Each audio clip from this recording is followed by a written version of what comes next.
What's going on, guys? Welcome back to week 14 of the greatest podcast on turf. For this week's exclusive segment, we're going to be doing a little Q&A. You guys asked us some questions. We're going to answer them. Yeah, doing another Q&A. The last one did really good, so we figure we'll give you guys another one. Don't forget to like, subscribe, check out the full podcast. This week we did an off-season breakdown, kind of what's going on so far in the AFC North.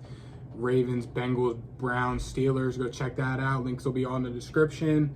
Ready to get into some questions? Yep. So the first question that we're going to be starting off with is brought to us by Sam Sports Talk, good buddy of ours, friend of the podcast. His link is going to be in the description. So his question was, what are our thoughts on the Sam Darnold trade? And for me, I'm going to go and say it's a win for both sides. I think that the Jets finally get to move on, and they did get a few, solid picks for him, I guess you could say. A second next year. It's kind of, I guess, similar to the Carson Wentz deal. Conditional second. Was it conditional? It was a second that could turn into a first. Yeah, okay. Whatever that means. But, I think it's good for both sides. The Jets get to move on. They get a new coach, so he's going to want a new quarterback. The Panthers, they get to shoot their shot at Sam Darnold, who really hasn't got a full chance to succeed in the NFL. He hasn't had any weapons at all, and now he's back in Carolina, reunited with Robbie Anderson, and he has the best supporting cast that he's ever had. Yeah, I agree with you 100%. I don't think Sam Darnold ever had a fair shot, really, because he came into a very poor situation with the Jets when he got drafted. Adam Gase, we know, sucks at his job. He's a very bad head coach. He came in there, Sam Darnold, he never really had any weapons. Robbie Anderson, then he left. Le'Veon was sorry. But yeah, he never really had much help, so I think this is good for him. Like Ryan said, he's going to a great supporting cast. Got McCaffrey, Robbie Anderson, DJ Moore. I think that's it, really. DJ Moore, I feel like I'm drawing a blank. It was Curtis Samuel, but he is not on the team anymore. But no, I think that the Panthers got a bargain out of this trade. Really, I think Sam Darnold's good. I think he'll be good with a good supporting cast and a fair shot finally. And this opens up a lot more variety of what the Panthers can do at that. What, they have the 8th pick? Yeah, what they could do at the 8th pick. I think it's best defensive player available now because they're out of the quarterback market pretty much. But that's just me. A lot of other people I've heard say Kyle Pitts if he falls to 8. Which I don't know, but I think that the Panthers definitely, especially if Sam Darnold lives up to the hype he had coming out of USC, I think that they won this trade by a lot because a 2nd-round pick and a 4th-round pick next year will most likely be like mid to late round picks if the Panthers can stay healthy. And then, the 6th-round pick this year is nothing. Yeah, I agree. I think they're taking a shot at potential, and that's great, but this also kind of does rise concerns for me because Mitch Trubisky, literally nobody wants him. And what's the difference between him and Sam Darnold?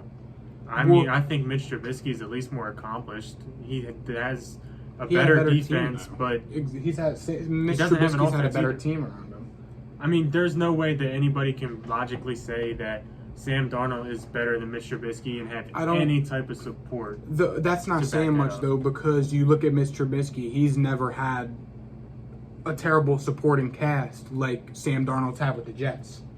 Like Sam Darnold has had nobody. Trubisky had the best 3 years ago. They had the best defense in football, and he's had Allen Robinson. So let me ask: would you rather have Mitch Trubisky for $2.5 million or Sam Darnold for a 2nd-round pick and 2 other crappy picks? That's really my question. I would rather. I don't think that they're that big of a. I would rather pay $2.5 million for Mitch Trubisky and not waste. It's not I don't know. I think that Sam Darnold definitely has more potential than Mitch Trubisky. I feel like, especially going into the situation. Sam Darnold's going into a really, really good situation. That doesn't. I'm not talking about situations. I'm talking if you're the Panthers. I think Mitch Trubisky and Sam Darnold are the same person in terms of potential, and I think that probably would have been better for him, in my opinion. I see what you're saying, but I feel like what's the coach's name? Matt Rule. If they looked at it that way, then they probably would have got Mitch for $2.5 million, but I think that they like Sam Darnold, so I think that's why they went and got him. I don't know. I am a big Trubisky guy, but I also feel like Sam Darnold needed a fair shot, and he's never really had a fair shot. Yeah, I agree. And who knows? You said Mitch Trubisky's more accomplished. What if Sam Darnold was in his situation? He was. decent supporting cast, best defense in football. I mean, he would have been. We say it all the time. He would have been playing in the Super Bowl if it wasn't for the kicker. I mean, And that says something though. Like it's not the Bears still suck, but 3 years ago they were in the Super Bowl. Darnold's the same guy that One said was he in saw a Super Bowl. ghost. What was I'm the guy was throwing it out against there. the I'm best throwing it- defense I'm in football throwing it against the out best team in the league. He was seeing. Look, I think they're the same, and I think the Panthers might have overpaid a little bit. That's just me. I don't think so. Thank you for the question, Sam. My thoughts to sum it up. I like the trade. I think the Panthers definitely won the trade. I think that the Jets won. They get to move on, and they get. I mean, second round pick is pretty good for next year. Yeah, it's not bad. All right, moving on to the next question. A very, very, very close person to the podcast, my father, was curious on what we thought about the Eagles' like future quarterback situation, whether that be Jalen Hurts or if he's not the long-term answer for them. I mean, I think that they're going to give Jalen Hurts a shot, but I also would not be surprised. And I'm not saying that this is what I would do, considering I have an Oklahoma shirt on. Or sooner. But I think that there is a chance, there is a shot that Joe Flacco plays a snap for them. I think that there is a shot that Joe Flacco starts for them some point throughout the season. I'm glad you And said it's not that great. because I was thinking the same exact thing. I'm glad you said it because you got to think about it. Jalen Hurts, everyone thinks he's this great quarterback, and he played amazing last year. He didn't. He didn't play that good when he played. He was running around like after he played good in his first game, but it was that new guy syndrome. They didn't have any film on him. They didn't know what to expect, and they got film. And I mean, he wasn't anything like he wasn't as amazing as people are making him out to be. So I could definitely see what you're saying about Joe Flacco coming in if he's playing sorry because I don't know much about the new coach they got, but I know that their GM is a sorry bum and is not good at his job. And pretty much the vibe I've gotten from the Eagles is that it's his show and no one else has a say. Yeah, I mean, I think the worst thing that they could do is start Joe Flacco week 1 and absolutely not give Jalen Hurts a shot. But I think it's definitely a possibility. Joe Flacco said he's there to compete. You're thinking week 1? I mean, I wouldn't be surprised with this Philly organization. Yeah, I don't know. That's He's a there tough to one. compete, and I'm starting to think, why would he sign that deal if they didn't say something to him? That's true. I mean, They could have said a QB competition, and I mean, I think they should give Hurts the job. Like, don't get me wrong. Yeah, I think that it should be Jalen Hurts 100%. Joe Flacco, Sucks. Sorry. I mean, he's went to DUD, but I mean, I don't think he's that good. Sure, he's going to go compete. Anyone would go in saying they're competing. Nobody's just going to roll over and be like, "Oh, I'm just here to mentor." But I mean, like we said before, I'm not saying that that's right. I'm saying like if you're a veteran quarterback going in with a young guy, you should know like you're going to most likely be a mentor. But we've seen Joe Flacco doesn't have that mentality. No, he Back does in not. Denver with Drew Lock, No, he does when not. he was like, "I'm not here to help develop young guys. I'm here to start." So we'll see, Dad. I think Jalen Hurts will be the starter week 1, but I don't know if he is their quarterback of the future. Yeah, I feel the same. If Jalen Hurts doesn't do good this year, he has no other shot. Like, this is his prove year. He's on the hot seat, I mean, definitely, and 100%. it's crazy saying it's only his second year and he's already on the hot seat. But the way He's a that second round pick. the way the Eagles ran the organization and the way that Eagles fans are, he's on the hot seat this year, 100%. For sure. And I'll just jump to the next question. Good friend of ours, Tony, he asked, what do you think about the current situation for the Falcons? And he's really concerned in pick 104. Do they keep Matt Ryan? Do they trade back? What do you think they do? Well, Tony, it's a very good question. I like talking about this a lot. Thank you. The Falcons at pick 4, I think this 100,000% has to be a quarterback. I don't think the Falcons have a good enough overall team anymore to go compete, especially how the top teams in the NFC are still the top. I mean, Bucks will be back in the Super Bowl most likely. You got the Packers. I mean, there's a lot of up-and-coming young teams in the NFC too. So I think the Falcons need to get ready to rebuild. They got Julio. He's getting old. Calvin Ridley's up-and-coming receiver. But outside of them, they don't have much. I mean, not on defense really either. They got Deion Jones. They just lost their safeties. But, I mean, they don't have much going on. So I think it has to be a quarterback. Matt Ryan's due $40 million this year in salary cap. But next year, if they cut him next year, they save $20 million on the books. So I think Matt Ryan gets cut after this year. So I think it has to be a quarterback, whether it's Justin Fields, Mac Jones, Trey Lance, because I think 1 and 2 are pretty much set now. Trevor and Zach Wilson. So I mean, whether it be Mac Jones, Trey Lance, or Justin Fields, I think it will be Justin Fields. I think that they have to go quarterback 100%. Yeah, for me, I think if one of their quarterbacks is there, they obviously have to take him. But another thing, I mean, you're not going to take a quarterback that you don't like. I get that you have picked 104 for a reason, but teams are going to be coming for it. I mean, Absolutely, a lot of people are saying these quarterbacks are going to go early and they're going to go. And you're not going to be able to get a quarterback in the late first. Like the quarterbacks that would be a first round like we've seen pick. before, yeah. And with that being said, if the Falcons don't like Trey Lance and somebody comes up and they want that pick, if the Patriots come up and they want that pick and they're being very aggressive to do so, I wouldn't fault them for pulling the trigger and getting some assets because I think that the team has a lot of holes. Matt Ryan is... Sorry. He's getting paid. They're in a bad situation with Matt Ryan. I don't really know. They might want to call up Teddy Bridgewater to be a bridge quarterback. But no, I mean, I think if the package is good enough, I would probably trade back if one of your three, I think like top 3 quarterbacks, you make that list, and if one of your top 3 quarterbacks isn't there, I would trade back. My thing though is the Falcons, I think that they're still, with the team they have, I don't think they're good enough to be in the playoffs again, but I think they're still good for 5-6 wins. How often are we going to see the Falcons in the top 4? Like that's not like that. The Falcons, they're not bad enough to the point where they will be in the top 4 every year, but they're not good enough to be in the playoffs making a run at the Super Bowl again after the Patriots ruined them. The Falcons have like 4 good guys, and that's really it. I mean, Julio, who best receiver in football, I would trade because you're kind of wasting his talent. Yeah. But Julio, Calvin Ridley, Grady Jarrett, and Deion Jones. Grady Jarrett, forgot about him. I mean, it's really those 4 guys because you got rid of your 2 safeties this year. You didn't sign them back for cheap, whatever. I think that there's a lot of I think the Falcons team could be very bad. I potentially do. I mean, the offensive firepower is there to win any type of game. I understand that. They're in a tough division too. They're in a tough division. Bucks are going to be back in the Super Bowl. Panthers, I think they're going to be decent this year. The Saints, I think they're going to be sorry. And the Falcons, I think they're going to be sorry. They might want to sell out and just go full worst team in the league type of rebuild.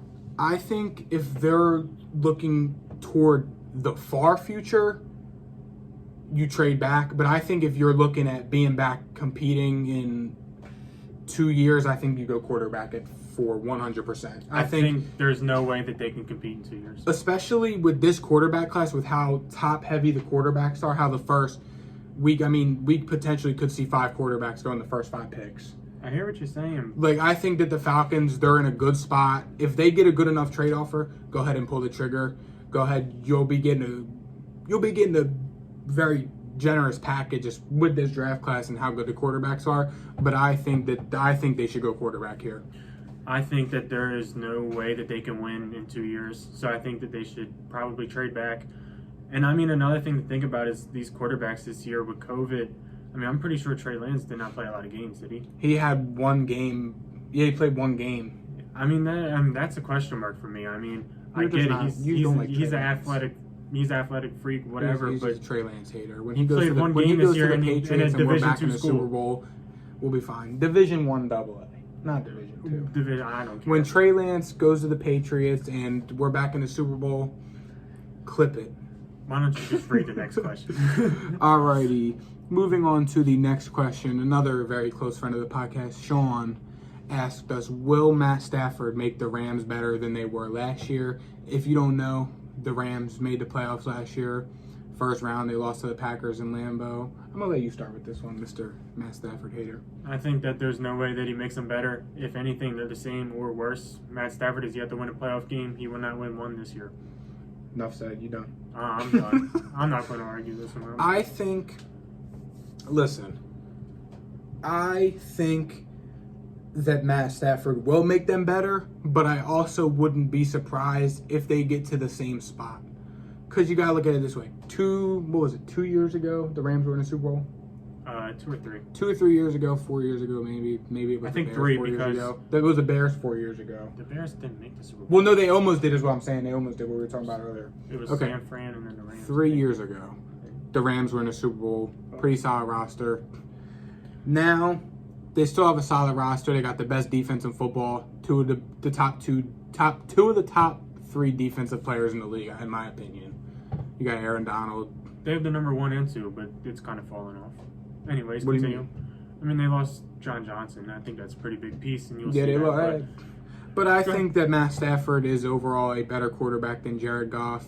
I feel like that Sean McVay and him will click very well in that offense. So I feel like Matt Stafford and the Rams will be, whether it's just one playoff game better, whether it's a better record, I think that they will be better than they were last year. I think they're going to be worse, but that's just me. Yeah, don't have much else to say about that. Go ahead. All right, I'll jump to the next question. My dad, our former coach, he asked, who is the first overall pick in fantasy football this year? Before we get on to the answer to this question, if you guys are fantasy football and you guys are interested and you stay in tune with that, the greatest podcast on Turf Fantasy Football League will be announced soon. Full details coming soon. Stay on the lookout for that. On our Instagram, we'll be posting about it more as it gets closer to the season. Go ahead, I'll let you start. For me, I think it's still Christian McCaffrey. When he plays football, he's obviously the best fantasy football player out there. Yep. And I mean, PPR, standard league, whatever you're talking about, he is a solid 20 points per game, 100%. He got hurt last year. I think some of that he probably could have played, but some of that they were out of it. They probably played it safe with him. I think he's going to come back, 20 points a game. And I think he's a whole tier above anybody else. Christian McCaffrey is on my do not draft list after the events that transpired last year, how he only played 3 games. Like Ryan said, don't get me wrong, he's good in fantasy. He's good for 20 points a game in fantasy. But for me, this is 2 guys. You're not going to like it. Well, this is probably 3 guys. 4 guys. 4 guys, number 1 overall. I'm saying it could be 4. It depends, PPR standard. I don't have to explain Tyreek Hill. I feel like he's good for, just Pat Mahomes throw it to him. Maybe not number 1 for He is Tyreek not Hill. number 1. Devontae Adams, I feel like, could be number 1, And potentially. PPR, yes. In PPR. 3, Derrick Henry. Coming off a 2,000-yard season. I'm not a big Titans guy, but you got to give credit where credit's due. He just had 2,000 rushing yards in a season. I think that's enough said. And number 4, I took this guy number 3. He only played about 3 weeks. Saquon Barkley. When Saquon Barkley's healthy, he's the best running back in football. You can't stop him. The Giants are helping their O-line. Their O-line develop late in the season. Saquon Barkley's my number 1 pick if I got the number 1 pick this year. So let me Coming off the injury or not, Saquon. Let me understand your logic. You won't draft Christian McCaffrey, a guy who has been a top, probably 3 fantasy player over the last 3 years, excluding last year, because he only played 3 games last year. Yep. But instead, you'll draft Saquon Barkley, a guy who's coming off of a torn ACL and only played 3 games, and is not better than Christian McCaffrey in terms of fantasy football, has yet to prove better numbers than Christian McCaffrey in fantasy football, but you still take him. Yep, I'm going off potential. Saquon Barkley all day. Enough said. All right, so doing a little basketball one right here. Something that we don't do much. I'm a little bit more knowledgeable in basketball than he is. Anyways, Yeah. the question is from good buddy Alex. He asks, how far do we think the Lakers will fall due to the injuries that they're dealing with, and will it affect them in playoffs? Let me take this one. Go ahead. I think they're falling a little bit because they were sitting at that high horse number 1 in the West with a decent amount of separation. AD got hurt. They started playing inconsistent. Then LeBron went down, and then they haven't been playing good at all. But in terms of the playoffs, I don't think this affects them at all. It's still LeBron. LeBron's the greatest basketball player of all time. Playoffs, the regular season, it doesn't matter. In the playoffs, LeBron comes to play. We saw what him and Anthony Davis do when they're on the court together. And they just brought in Andre Drummond, who's good for, 10 rebounds a game, can get a double-double easily. I think that they're going to be unstoppable in the playoffs, and I think LeBron's going for a back-to-back. So I don't think this affects them the slightest bit. Surprisingly, we agree. I don't really have much to say about this. I think a lot of people are overreacting.